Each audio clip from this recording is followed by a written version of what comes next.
And the Trump administration is also beginning to draft an executive order which would kick off the process of eliminating the Department of Education. That is according to sources familiar with that plan.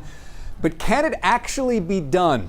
Courtney Robinson now verifies. In 2023, President Donald Trump made a campaign promise to close the DOE. And one other thing I'll be doing very early in the administration is closing up the Department of Education in Washington, D.C., and sending all education and education work and needs back to the states. Democratic lawmakers claim he cannot do that with an executive order. Let's verify if that's true using these sources. The Constitution gives the president a number of powers, like granting pardons, vetoing bills, and acting as commander-in-chief. The Constitution says nothing about abolishing federal agencies. Congress has that power through legislation.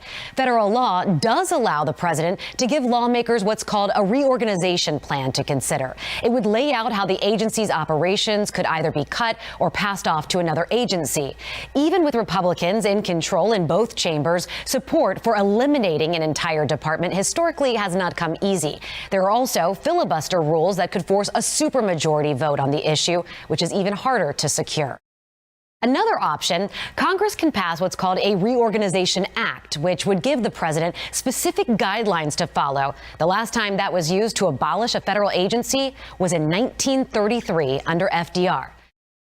So we can verify, no, the president does not have the power to abolish a federal agency on his own. He would still need congressional approval. The president's executive order can still heavily impact the Department of Education by shutting down programs and shifting operations to other parts of the government. With your Verify, I'm Courtney Robinson.